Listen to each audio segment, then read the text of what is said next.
At 18, Caleb Hart had $43 a duffel bag, and not a single soul on earth expecting him to survive the week. And by the end of this story, that $10 decision he was about to make would turn out to be the smartest thing he ever did. But he didn't know that yet. All he knew, sitting in a wobbling plastic chair, across from a caseworker with a box of tissues she kept nudging toward him, was that the group home needed his bed for someone younger, and the state of Virginia had just run out of reasons to care what happened to him next.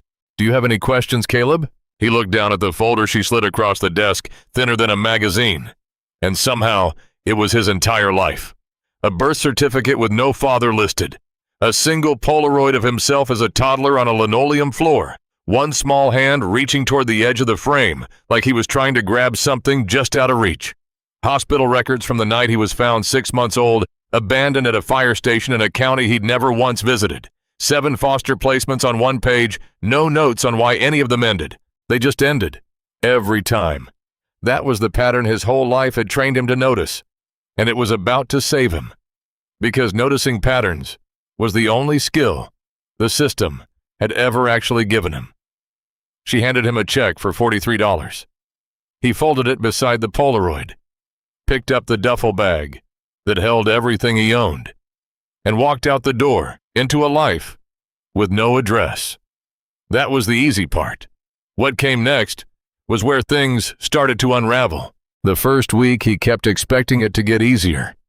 It didn't. And that was the first sign of how fast the ground was disappearing beneath him. He slept behind a shopping plaza, tucked against a blind spot he'd mapped out by watching a security guard's route for 2 nights straight.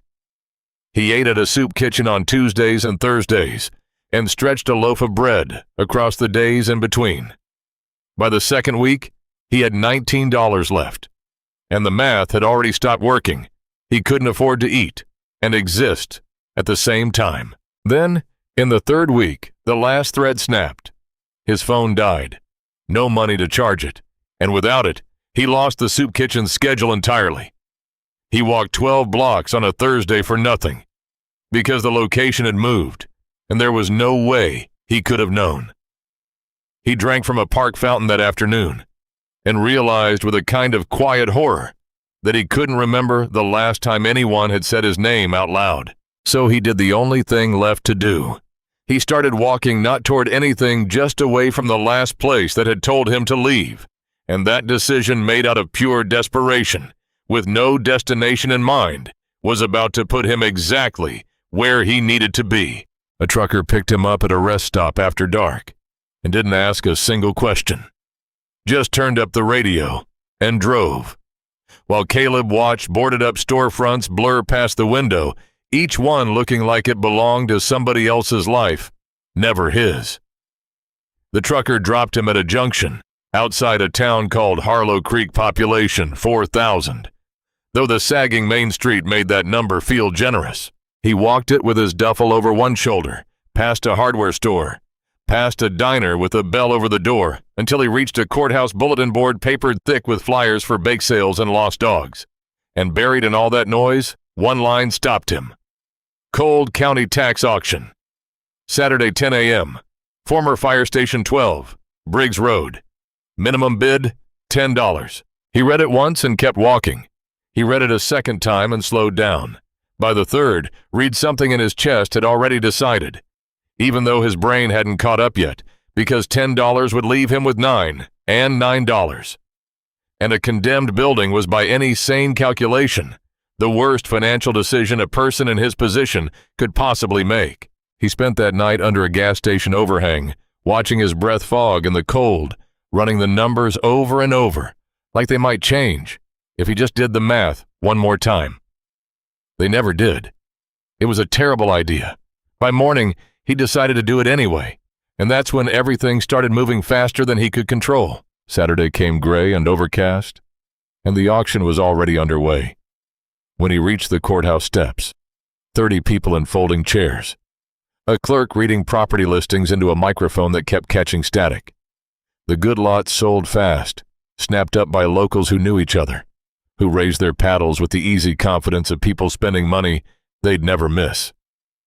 Caleb sat alone in the back row, watching, waiting, saying nothing. Then the fire station came up last. "Minimum bid is $10, the clerk said, and nobody moved. Not a hand, not a paddle, not even a whisper of interest. Just 30 people who'd already decided this building wasn't worth the air it would take to bid on it. "Do I have $10? Caleb raised his hand. Every head in that crowd turned at once. A kid with a duffel bag and worn-through sneakers, hand in the air, like he was answering a question nobody else in the room understood, was being asked. $10 from the young man. Going once.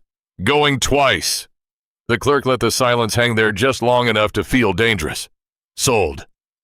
Nobody clapped. A woman in the second row turned and looked back at him, her face settling into something closer to worry than curiosity. The man in the polo shirt just shook his head and walked to his truck without a second glance. And none of them, not one person in that crowd, had any idea what that $10 bill was actually about to buy. Inside the clerk's office, Caleb signed a single-page deed and handed over his last $10 in exchange for a key on a plain metal ring. "You know what you're getting into?" the clerk asked. "No," Caleb said. She almost smiled. "Good luck with that one." He found the station 3 blocks off Main Street, set back on cracked concrete, like the town had quietly agreed years ago to forget it existed. Brick walls stained dark by weather. 2 bay doors jammed half open. Weeds pushing through every seam in the slab. A building that looked exactly the way Caleb felt, abandoned, broken, left behind by everyone who was supposed to care. He ducked under the bay door and stepped inside into the dark. Into the silence. Into a building that had been sealed off from the world for years, and toward a wall in the back of that station that didn't match any other wall in the entire building. A wall that was hiding something behind 6 bolted steel lockers nobody had moved in over a decade. He didn't know it yet, but he was about to find out exactly why. The truck bay swallowed him whole the moment he stepped inside. Water pooled near a clogged drain. Half the ceiling tiles collapsed on the floor. Broken glass scattered across concrete stained black with years of oil. It should have looked like nothing. Like garbage. Like $10 wasted on a building even the county didn't want. But Caleb had learned to read structures the hard way from a foster father who put him to work every weekend of one very short placement. And what he saw wasn't ruin. The brick walls were solid. The steel beams overhead showed surface rust and nothing worse.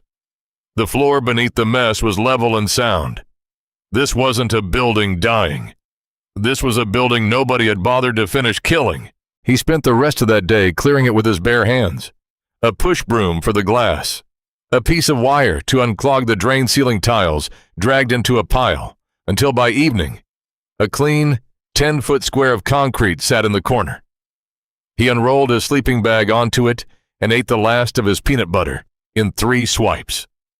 For the first time in 3 weeks, he had a roof. It was the simplest thing in the world, and he couldn't remember the last time anything had felt this solid under him. He slept straight through until morning, with no idea he was about to find something that would make the building itself feel like the least important thing inside it. Daylight changed everything. Sun cut through the east windows in pale yellow stripes, and now Caleb could see the whole layout: a hallway behind the bay, a stripped kitchen, a bunk room with 4 empty bed frames still bolted to the wall. The faucets ran dry. The switches stayed dead. But the pipes were intact. The breaker panel still held its switches. Reconnection was possible. Not today. Not cheap. But possible. And then at the very back of the station, past the bunk room, he found the locker bay. 6 steel lockers stood in a row against the far wall, painted fire engine red, numbered 1 through 6, bolted straight into the concrete floor. He opened them, one by one. Empty dust, a wire hanger, a pair of cracked rubber boots in the 4th. Nothing. He was ready to walk away. Then he stepped back and actually looked at the wall behind them. Every other wall in that station was red brick white mortar. The same pattern inside and out. Consistent, original, honest. But the wall behind the lockers was cinder block. Gray. Different mortar entirely. And the seam, where cinder block met original brick, was visible on both sides of the row, plain as a scar. Somebody had built this wall after the station went up. Caleb pressed his palm flat against the block. Cold, colder than the brick around it, which had already warmed in the morning sun. He knuckled it, and the center rang solid. But near the left edge, past the last locker, the sound changed. Hollow. He dropped to his knees and looked under the locker row. At the base of the wall, the blocks didn't quite meet the floor, a gap half an inch, maybe less. And through that gap, he felt it air. Cool, steady, flowing from somewhere on the other side. There was a room back there. Sealed. Walled in. Hidden behind 6 bolted lockers that hadn't moved in years. And something about the way that cold air kept coming patient and unbroken made the hair on his arms stand up. He grabbed the end locker and pulled, with everything he had. Nothing. The lag screws were rusted solid into the concrete, the whole row welded into one immovable unit. He needed tools he didn't own, and he had exactly $9 to his name. Across the street, a hand-painted sign read, Cordova Hardware, the letters built up thick from decades of repainting. Caleb crossed the road with the cold air of that hidden room still on his fingers like it hadn't let go of him yet. The bell over the door rang. A man in his late 50s looked up from behind the register, reading glasses pushed onto his forehead, a radio playing low country music. "Help you. I need a socket wrench," Caleb said, "and maybe a pry bar." The man studied him the way everyone in this town seemed to study him, like he was a math problem that didn't add up. "What are you working on?" "The fire station. Across the street." Something shifted in the man's face. "You're the one who bought it at the auction." Word travels fast. Town this size, there's not much else to talk about. He led Caleb down an aisle and set a red plastic case on the counter. "This'll handle most bolts up to 3/4 inch. Caleb turned it over and found the price sticker. $22. He had 9. He didn't see the point in pretending otherwise. "I have $9. The man looked at him, then out the front window toward the station, like he was weighing something far bigger than a socket set. "Tell you what," he said finally. "Take it. Bring it back when you're done. I'll pay you." "I know." He held out his hand. "Ray Cordova. I own the place." Ray disappeared for a moment and came back with a paper bag from a small fridge, a sandwich, a coffee still warm. "My wife makes extra," he said. And when Caleb tried to thank him, Ray just shook his head. "Don't thank me. Just bring the tools back." Caleb carried it all back across the street and sat on the concrete pad to eat the first food he'd had handed to him, without paperwork attached in longer than he wanted to think about. Then he went to work. The lag screws were rusted solid, but the socket wrench had leverage on its side. He soaked each bolt with water from a bottle, worked them one at a time, and by the third locker, he had the angle figured out. Steel screeched against concrete as one by one, the row came apart 4 lockers. 5, 6. An hour and a half of steady, aching work, and the cinder block wall stood fully exposed at last. And now he could see exactly what those 6 lockers had spent years hiding. A door, heavy steel painted red, the color faded to a dull rust that nearly matched the cinder block around it. Stenciled across the center in white letters so worn Caleb had to step close and squint just to read them. Chief. Below that smaller P, RV 8. He reached for the handle. Locked. The brass key from the auction, the one the clerk had handed him, like it was nothing, didn't fit the lock at all.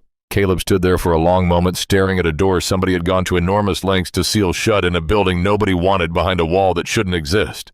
Whatever was on the other side, somebody had wanted it kept hidden badly enough to bury it in concrete. And he had a pry bar in his hand and nothing left in the world to lose. Caleb wedged the pry bar into the gap between the door and its frame and leaned into it with everything he had left. The lock was old. The frame was older. On the third pull, the bolt snapped with a crack that echoed through the empty station, and the door swung inward with a low, groaning breath, like something exhaling after years of holding it in. Cold air poured out. The same steady current he'd felt through that half-inch gap under the lockers. Except now, it washed over his whole body. carrying the smell of old paper and settled dust, the smell of a room that had been sealed away from time itself. Caleb stepped inside, and every hair on his arms stood up at once. A metal desk sat against the far wall, its surface buried under papers, and a leather-bound journal lying open, like someone had just set it down mid-sentence. 2 filing cabinets flanked it. A rolling chair sat pushed back at an angle, as if whoever had been sitting there simply stood up one day and walked out and never came back. Photographs covered every wall, firefighters in turnout gear, group shots, newspaper clippings under glass, a calendar behind the desk still open to a date, 8 years dead. No water damage, no mold, no decay of any kind. The cinder block and steel door had sealed this room so completely that a fine, undisturbed layer of dust coated every surface perfectly, even proof that not one single person had stood in this room in years. Caleb lowered himself into the chair. It creaked and rolled an inch across the concrete, and then he looked down at the open journal, and everything he thought he understood about his own life quietly began to come apart. The handwriting was small and careful faded blue ink, a decade of dated entries. The journal belonged to a man named Harold Voss, chief of this station, for 40 years. Most of it was ordinary equipment inventories, training schedules, notes on fire calls. But scattered through the routine work, certain pages carried a small star in the margin. And on those pages, Harold kept a very different kind of record. Dollar amounts, names, dates. April 14th, $350 to the Patterson family house fire on Oak Street. Insurance denied the claim. September 2nd, $200 to Sandra Weeks for her husband's funeral. Fund balance, $41,000. Page after page of it. Dozens of entries spanning years. Medical bills, quietly covered funerals, paid for a handful of college tuitions, settled without a word. All of it funneled through something Harold simply called the fund, capitalized every time, like it was its own institution, like it was alive. Caleb kept turning pages, and the deeper he went, the tighter. Harold's handwriting became smaller, more urgent, pressed harder into the paper. 2 names kept surfacing, circled every single time they appeared. Tom and Grace. Harold wrote about a man named Tom as the best carpenter he'd ever known, and the bravest volunteer the station had seen in 40 years. He wrote about a woman named Grace, a nurse quiet and precise, completely unafraid. And then, in one entry, the ink pressed so hard it nearly tore the page. Tom and Grace didn't die in a fire. They ran into one to save 14 children, and every one of those children is alive today because of what they did. Caleb read the line twice. The names meant nothing to him yet. Just names, just strangers, just another entry in a dead man's ledger. He turned the page anyway, and the journal's final years unraveled in front of him, like a man losing a race against his own mortality. Phone calls to state agencies. Letters returned unopened. A private investigator paid $4,000, who found nothing at all. Harold's pen scored the paper harder with every entry, like desperation itself was bleeding through the ink. And then the last line Harold Voss ever wrote in that journal: "I've done what I can. If the boy ever comes looking, everything is here." Caleb closed the journal slowly. He sat in that sealed room surrounded by 40 years of firefighters' faces, watching him from the walls, and for reasons he couldn't yet explain, his chest had gone tight and hollow, the same way it had at the auction, the same way it had under those cold lockers. He needed answers. And across the street there was a man who might actually have them. Ray was arranging a display near the back of the store when Caleb walked back in, and one look at his face made Ray set down whatever he was holding. "You found the office," Ray said. It wasn't a question. You knew it was there. Everybody knew Harold had a room back there. Nobody knew how to get in after he sealed it up. Ray took off his glasses, polished them on his shirt, buying himself a second to think. built the wall himself, moved the lockers in front, years before the station even closed. Who was he? Harold Voss. Ran that station for 40 years.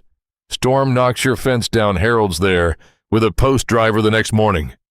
Kid needs a ride to school, Harold's in the driveway before you even call. He just showed up. Every time. He kept a journal, Caleb said. There's a fund in it. Money he gave to families.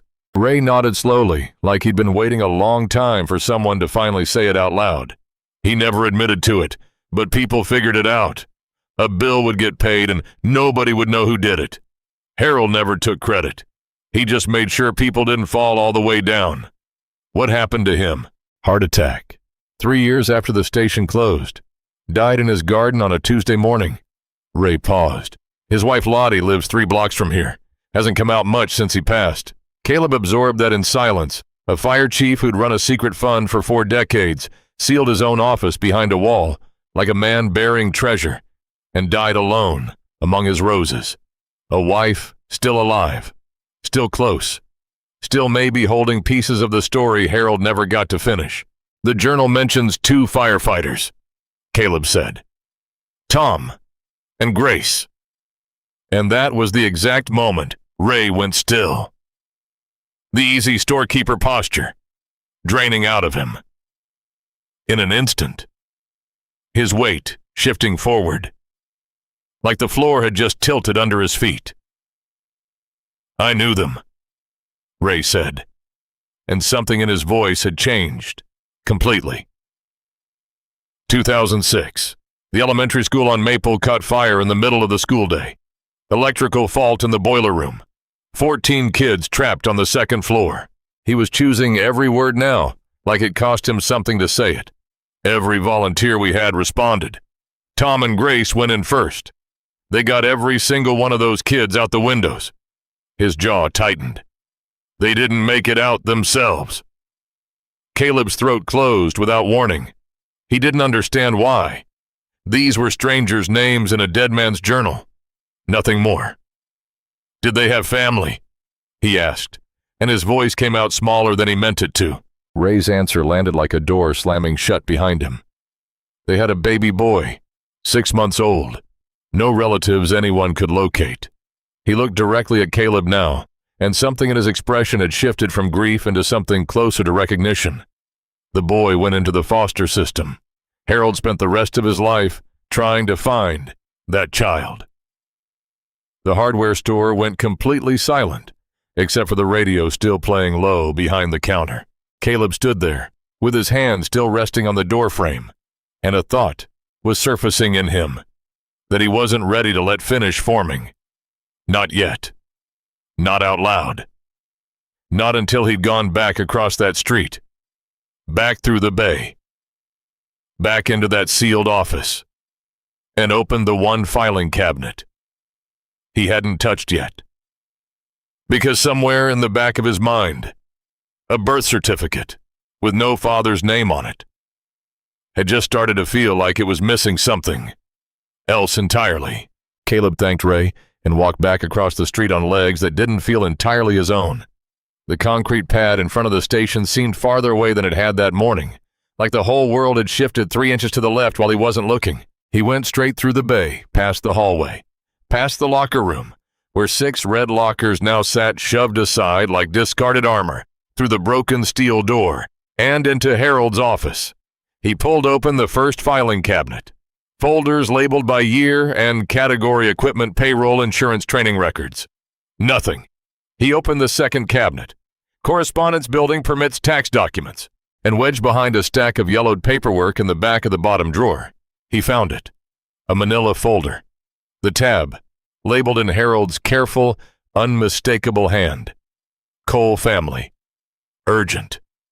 Caleb set it on the desk. His hands were steady in a way that surprised him, like some part of him had already known this moment was coming, and had simply been waiting for the rest of him to catch up. He opened it. 3 items inside. The first was a photograph, a newborn in a hospital bassinet, wrapped in a white blanket with a blue stripe. A tag read, "Baby boy Cole, 6 pounds, 4 ounces." The date on the tag was March 20 years ago. The baby's face was red and scrunched and impossibly small. Caleb stared at it for a long moment. Then, without fully deciding to, he reached into his wallet and pulled out his own Polaroid. The toddler on the linoleum floor, one hand reaching toward the edge of the frame. He held the two photographs side by side under the desk lamp. The same nose, the same ears, the same slight upturn at the corner of the mouth. His hands had started shaking, but he kept going. He turned to the second item, a newspaper clipping yellowed and brittle at the edges. The headline read, "2 volunteer firefighters killed in school blaze." Below it, a photograph of the school with smoke still rising off the roof. And below that, 2 smaller photographs. A young man, 28, dark eyes, a square jaw. A young woman, 26, high cheekbones, a steady, unflinching gaze. Their names printed beneath: Thomas Cole and Grace Cole, survived by their infant son Caleb. Thomas Cole, 6 months. Caleb read that line 3 times, and the third time his vision blurred at the edges. His name. His full legal name, the exact one printed on the birth certificate in the folder a caseworker had slid across a desk to him 4 weeks and 1 lifetime ago. He turned to the third item, hands no longer steady at all. A larger photograph printed on heavy stock. A man and a woman standing arm in arm in front of this exact fire station, both in volunteer turnout gear. The man grinning with his arm around her shoulder. The woman looking at the camera with an expression of calm, unbothered confidence, like nothing in the world could rattle her. On the back, in Harold's handwriting, Tom and Grace. Station 12, September. Caleb held it next to the Polaroid, his mother's jawline, his father's eyes.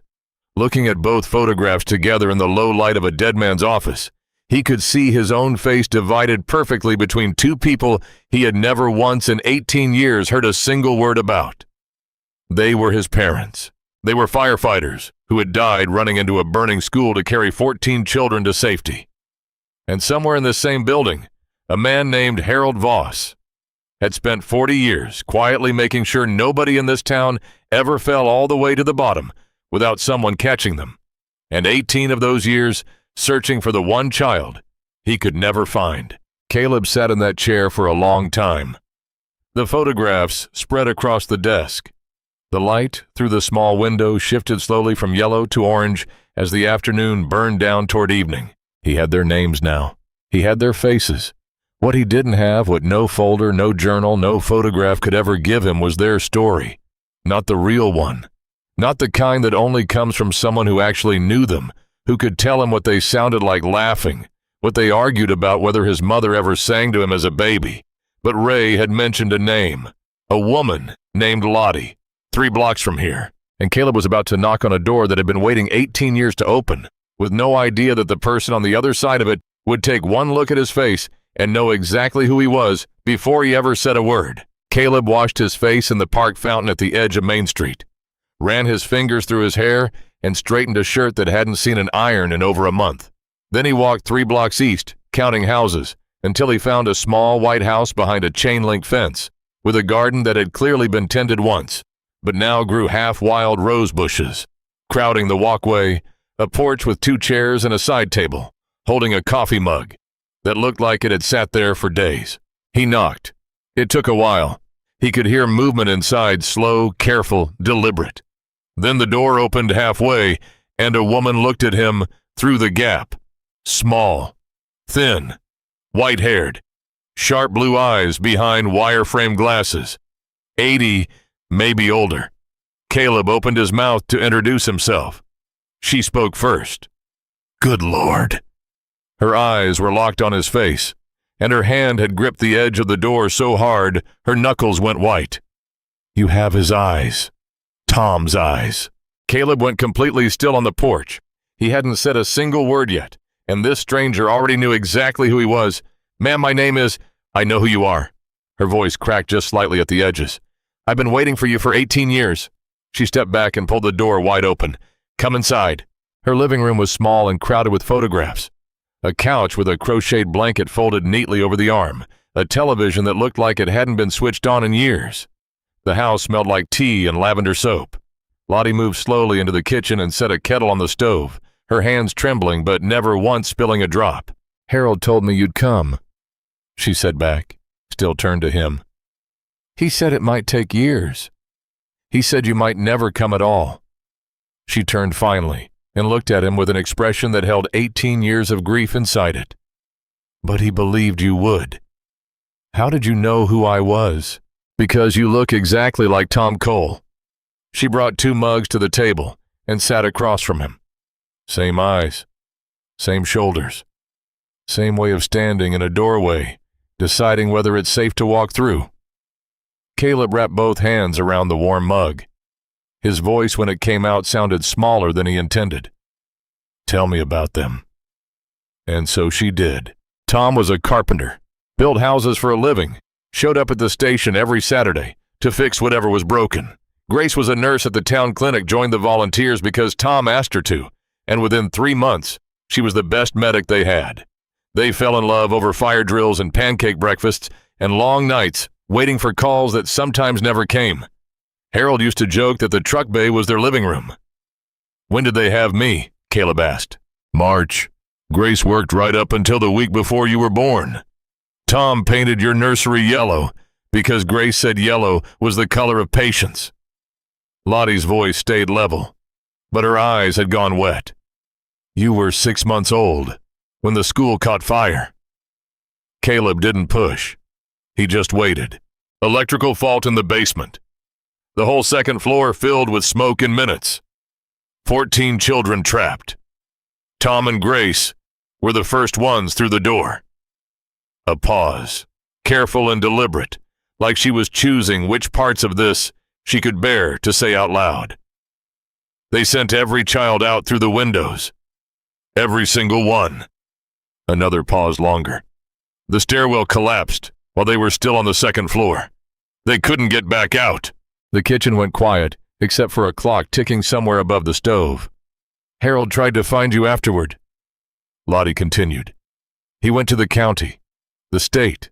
He wrote letters, made calls, hired a man to search, but you'd already gone into foster care, and the system wouldn't release your information. Privacy laws. He had no legal claim to you." Her hands folded on the table. "He searched for 18 years, until the day he died." Caleb stared down at the wood grain of the table, unable to speak. "He started a fund for you, did you know that?" Lottie said. "It was always meant for families in town, but after Tom and Grace died, he set aside the biggest part of it just for their son. He said when the boy showed up, he'd need a start." She told him more that afternoon than he had learned about himself in 18 years. Combined about the wall Harold built with his own hands, the office he sealed, because he didn't trust the county not to throw everything away. The way he'd said more than once that if his son ever came looking, that building would be the answer. "I didn't know any of this," Caleb finally managed. "I didn't even know their names until yesterday." Lottie reached across the table and put her hand over his. Her fingers were cold and thin, but her grip was firmer than he expected from someone her age. "They loved you," she said. "I want you to know that. They loved you from the minute you were born." Her eyes held his. "Grace used to bring you to the station in a car seat and set you right on Harold's desk while she ran drills. Tom built you a little wooden fire truck with your name painted on the side." Caleb nodded. He couldn't say anything at all. After a while, she walked him to the door, moving even more slowly now, as if the conversation itself had taken something physical out of her. "Come back tomorrow," she said. "I have more to tell you." Caleb spent the rest of that day back in Harold's office, reading the journal cover to cover, page by page, entry by entry, watching 40 years of quiet generosity unfold in faded blue ink. Mortgages, saved medical bills, paid funerals, covered for families who couldn't afford to bury their own. All of it anonymous. All of it funded by pancake breakfasts and car washes and small, steady donations from every firefighter who ever served at that station. He thought the story was starting to make sense. He thought for the first time in his entire life that he finally understood where he came from. He had no idea. He'd only found the surface of it. 3 days later, Lottie showed up at the station herself, leaning on a cane, moving slowly up the concrete pad. And the moment she stepped into Harold's sealed office and looked down at the floor beneath the desk, her whole expression changed. "The safe," she said. "Is it still there?" Caleb looked down. Bolted to the concrete under the desk sat a gray steel safe, roughly the size of a microwave. No handle, just a keyhole. He'd seen it his first day in the office and never been able to open it. Lottie reached into the collar of her blouse and pulled out a thin chain, and on the end of it hung a small brass key, worn smooth from years pressed against her skin. "He gave me this the week before he died," she said, her fingers trembling as she unclasped it. "Told me to keep it until the boy came." She pressed the key into Caleb's palm and closed his fingers around it. "I've worn it every single day for 8 years. Caleb knelt in front of the safe, the key warm now from her hand, and held it above the lock, with absolutely no idea that what waited inside would not just tell him who his parents were, but would hand him a piece of paper capable of changing the rest of his life completely. The key turned with a resistance that lasted only a second before giving way with a clean, final click. The safe door swung open, and Caleb found 3 items inside, each one placed with the deliberate care of a man who had spent years imagining exactly this moment. A leather document folder, dark brown, cracked at the spine. A thick manila envelope sealed unmarked. And a white envelope closed with wax that had yellowed over time across the front. In Harold's unmistakable hand, Caleb Cole. Lottie stood behind him, one hand braced on the desk, saying nothing. Watching. Caleb opened the leather folder first. A property deed for the fire station itself, signed and notarized 12 years earlier. Harold had purchased the building outright from the county for $22,000. The station had never actually been abandoned county property at all. It had always been Harold's. And in the margin and handwriting initialed by both Harold and a county clerk was a note stating that upon Harold's death, the property transferred into a trust with one named beneficiary, Caleb Thomas Cole, son of Thomas, and Grace Cole. The auction hadn't sold the station. It had sold the right to pay off back taxes on a building Harold already owned, free and clear. The $10 Caleb handed over that Saturday morning had done nothing but cover a tax delinquency. The station itself had already been his, he just hadn't known it. Lottie made a small broken sound behind him. "He always said the station would find you," she whispered. Caleb's hands weren't as steady anymore. He opened the manila envelope next bank statements, a trust agreement, an account titled Station 12 Community Fund, with a single designated beneficiary. The most recent balance, dated 8 years ago, read $327,000. He read the number twice. Then he read the contribution history behind it, decades of small, steady donations. $50 here, $100 there. Pancake breakfasts, car washes, holiday fundraisers, every entry logged in Harold's careful hand. 40 years of a town, giving without ever knowing exactly what it was, building a trust that had been quietly waiting the entire time for one boy nobody could find. His hands were shaking outright now as he reached for the last envelope, the one with his name on it in wax and ink. He broke the seal, unfolded 2 pages, and looked at Lottie. "Can I read it out loud?" She nodded, already crying. "Dear Caleb, I don't know how old you'll be when you read this. I've spent 18 years looking for you. If you're reading this, the station found you instead." His voice caught almost immediately. He kept going anyway, through the story of his parents, through the fire, through the 14 children they carried out one by one before the stairwell gave way beneath them. Through Harold's own failed search, year after year, door after door, closed in his face by a system with rules and no heart. Through the reason he built the fund, and the reason the largest part of it had always quietly belonged to one child he never stopped looking for. This is where your parents worked and laughed and fell in love. This is where they left from, on the day they saved those children. If I can't bring them back, I can at least make sure their station stays standing until you find it." Caleb folded the letter and set it beside the photographs of his parents.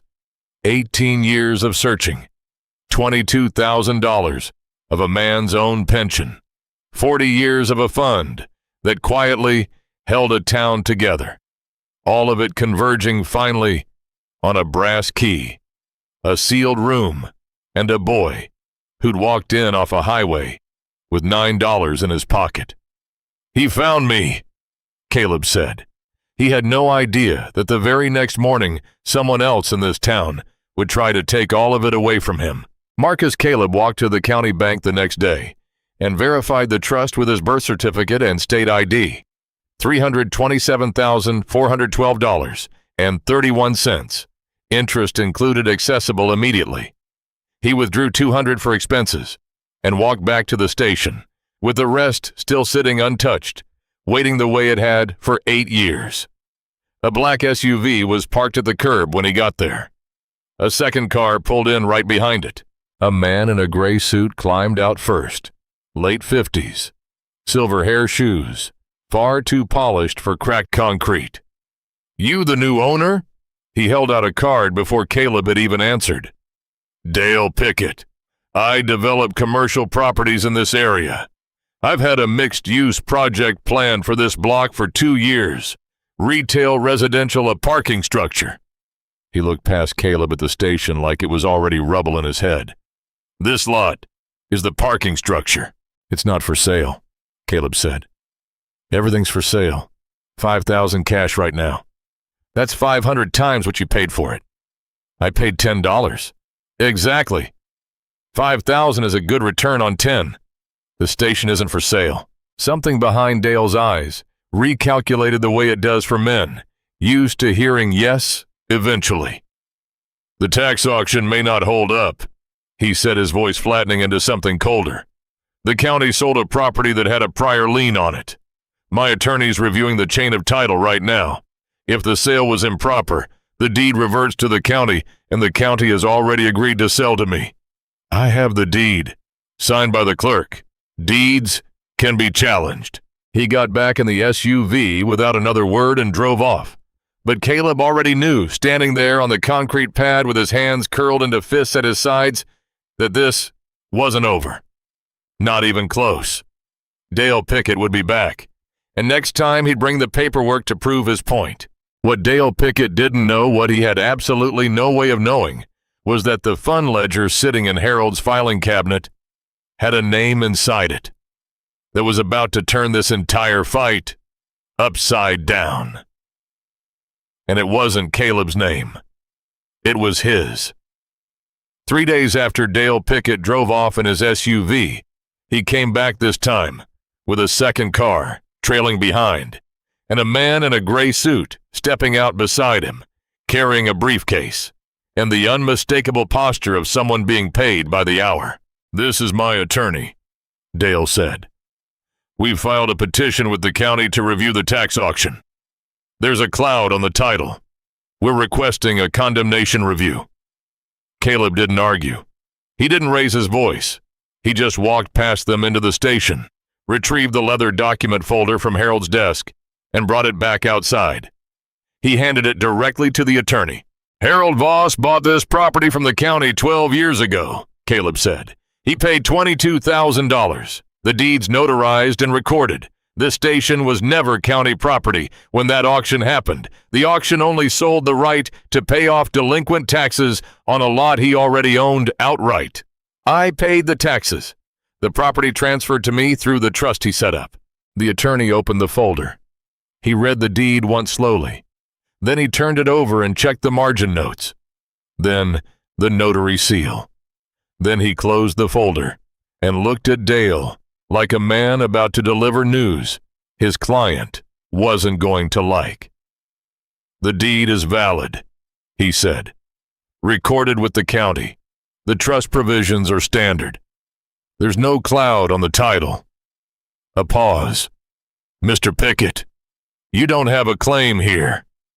Dale went very still, and that was the moment Caleb decided he wasn't done yet. He walked back into the station one more time, pulled a second folder from the filing cabinet, and returned to lay it open. Across the hood of Dale's own SUV, the fund's contribution records, decades of donations logged in Harold's careful hand. One name, one date, one amount at a time. "This might matter to you," Caleb said. He turned the pages until he found the one he was looking for. "Frank Pickett," he read aloud. $50 a month, every month, for 20 years. Dale's eyes dropped to the page. His jaw tightened, and for the first time since he'd pulled up in that SUV, he had nothing to say at all. "Your father was a volunteer at this station," Caleb said. "He gave to that fund from the day he joined until the day he died." The attorney took a step back, sensing that whatever was happening here had moved well past the scope of a property dispute. And he was right, because Caleb turned to a second ledger. This one Harold's private accounting of exactly where the fund's money had gone, and pointed to a single entry near the bottom of the page. "September college tuition full year. Dale Pickett. Funded by the Station 12 Community Fund. Authorized by Chief Harold Voss." Dale read it once, then he read it again, standing frozen over the hood of his own truck. His hands pressed flat against the records, staring at his father's name in one column, and his own name in another. Two facts about his own life he had never, not once, known were connected. "I didn't know," he said finally. "Harold didn't tell people," Caleb said. "That was the whole point."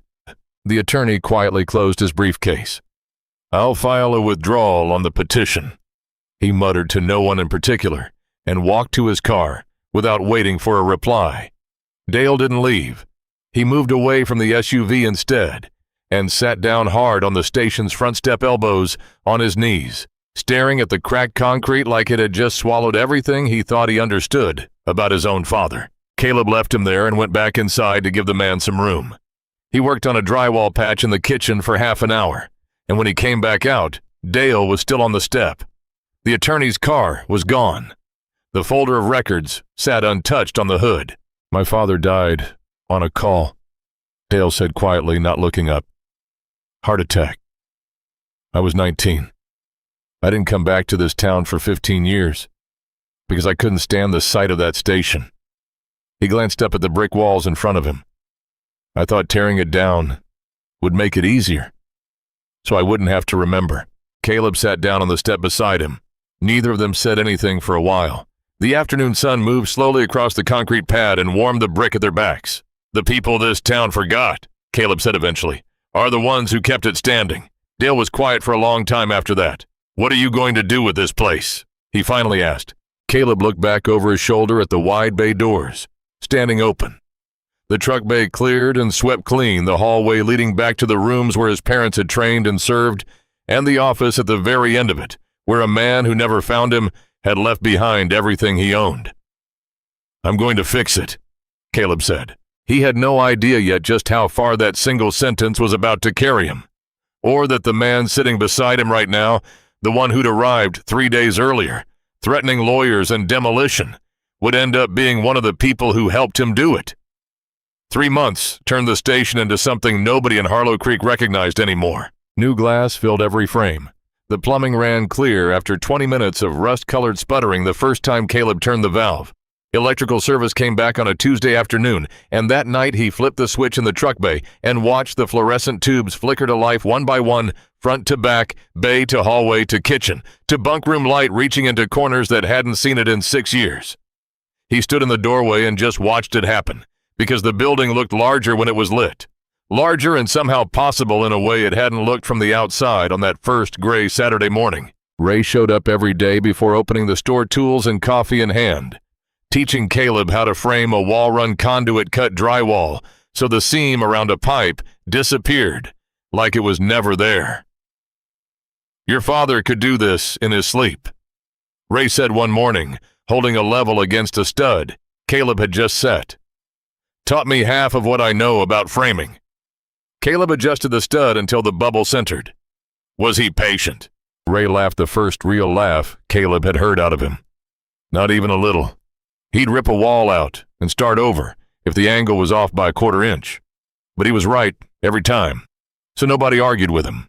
And that was how it went all through that spring. Not because Caleb asked, but because word travels the way it always does in a town this size. Slowly then, all at once.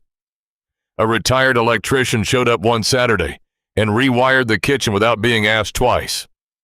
A plumber replaced the corroded bathroom pipes the following week. A woman from the garden center planted marigolds along the concrete pad and never explained why.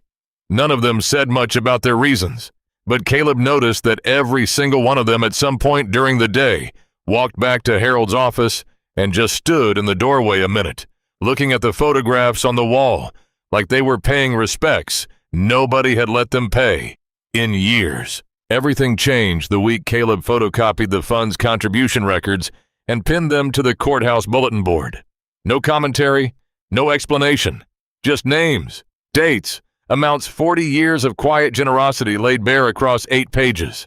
Within a week, people started showing up at the station. A woman in her 40s who said Harold had paid her mother's hospital bill decades earlier. A man whose daughter's first year of college had been covered without his ever knowing who to thank. An older couple who said they'd have lost their house years back if an envelope hadn't shown up in their mailbox the exact week their mortgage came due. "We always figured it was Harold," the man told Caleb, standing on the concrete pad with his hat in his hands. "We just never had proof."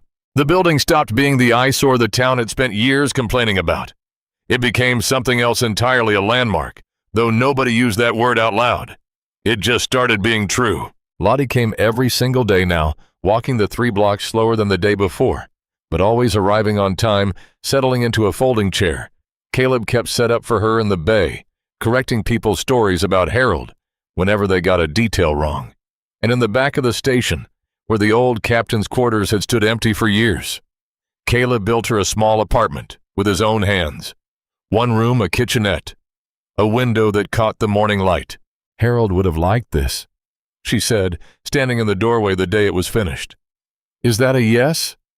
"I'll bring my things tomorrow." Within a week, she had curtains up and a garden started in the side lot on her knees in the dirt, with a sun hat pulled low, growing tomatoes and basil in raised beds, where a hose tower used to stand. Caleb used part of the trust to start the Harold Voss Community Fund, filing the paperwork himself at Harold's own desk, the original journal open beside him like a reference book he intended to follow line by line. Small amounts, no publicity. The same quiet math Harold had run for 40 years, just carried forward by someone who finally understood what it was for. The first check went to a single mother on the west side of town, whose furnace had died in February. $700 signed at Harold's desk in Caleb's own hand now instead of his. And on a Saturday morning in April, a truck backed up to the bay door. Not the black SUV this time, but a pickup loaded with lumber. Dale Pickett climbed out and started unloading without a word, and Caleb came out and helped him carry it in, the 2 of them, working in silence for 20 minutes until the truck bed was empty. "My father would have wanted me to do this a long time ago," Dale said, finally brushing off his hands. "Thank you." Dale just nodded and drove off. He came back the next Saturday with drywall, the one after that paint. He never stayed long. He never asked for anything. He just kept showing up, a man rebuilding something in himself, one delivery at a time, in the one place he'd spent 15 years avoiding. On a warm Saturday in May, Caleb mounted a brass plaque beside the station's front entrance.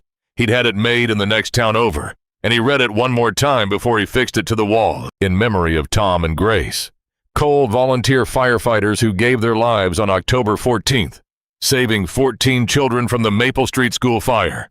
Their courage is remembered. Their son carries it forward. Below their names in smaller type, the names of all 14 children they'd carried out that day. A list Caleb had spent 2 weeks tracking down, cross-referenced against old newspaper coverage until every single one was accounted for. About 30 people gathered on the concrete pad that afternoon. Ray, the electrician, the plumber, the woman from the garden center, families. The fund had quietly helped over 40 years, and Dale standing near the back of the small crowd with his hands in his pockets. Lottie asked to speak. Caleb helped her to the front and she stood with one hand on her cane and the other pressed flat against the brick. Most of you knew Harold, she said, her voice carrying further than her small frame suggested it could. Some of you might not know the young man who spent the last 3 months fixing this station. She looked directly at Caleb. His name is Caleb Cole. He's the son of Tom and Grace Cole, who served at this station and died saving children at that school. He was 6 months old when he lost his parents. He spent 18 years in foster care, and nobody ever told him who they were or where he came from. The crowd had gone completely silent. He found this station on his own, Lottie said, at a tax auction, for $10. A pause stretched out heavy and full. Harold spent the last 18 years of his life searching for this boy. He sealed this station and everything inside it, hoping that one day Caleb would find his way back here. Her voice caught just slightly. And he did. Harold always said the station would find him. He was right. Nobody spoke for a moment. Then the woman from the garden center started clapping, and the rest of the crowd followed quiet applause, not celebratory, so much as recognizing the sound of a town finally seeing something that had been standing in front of it the whole time. Caleb didn't say anything. He stood beside the plaque, with one hand flat against the brick, and let the moment simply exist, without trying to hold on to it too tightly. People stayed long after that. Someone brought a cooler of lemonade. Ray grilled hot dogs on a portable grill dragged across the street. Folding chairs filled the truck bay, and children ran laughing through the open bay doors and out the other side. Lottie held court from her usual chair, a plate on her lap, talking to anyone who sat down beside her. It was by every measure that mattered the first time the station had been full of people since the day it closed its doors for good. That evening, once everyone had gone home and the chairs were stacked back against the wall, Caleb climbed the steel ladder up to the flat roof and sat with his feet hanging over the edge, watching the sun go down over a town that finally knew his name. Below him, Lottie sat on the front step with a book open on her lap, her reading lamp plugged into the outlet he'd installed the week before. Across the street, Ray was closing up the hardware store. He looked up, saw Caleb on the roof, and raised one hand. Caleb raised his back. The old brass bell hung above the entrance, now polished back to a shine, after 2 evenings of steel wool and elbow grease mounted on the same bracket that had held it for decades. It caught the last light of the day and held on to it a moment longer than everything else around it. Caleb reached into his wallet and pulled out the Polaroid, the toddler on the linoleum floor, one hand still reaching toward the edge of the frame after all these years. He set it on the ledge beside the framed photograph from Harold's office, his parents in their turnout gear, young and certain, and completely unaware of how far their courage would eventually travel. 3 pictures on a ledge, a baby, 2 parents, and beneath them, a station lit up warm from the inside, its windows glowing against a darkening street. He had a building with good bones now. A woman 3 floors below who remembered every detail of his parents' laugh. A man across the street who'd handed him tools before he'd even offered his name, and 327,000 reasons to believe that the people who came before him had planned all along for him to end up exactly here. He leaned back on his hands and breathed it in. The door was open. The light was on. And for the first time in his entire life, Caleb Cole understood that home was never a place you were given. It was the place you finally stopped running long enough to fix what was broken.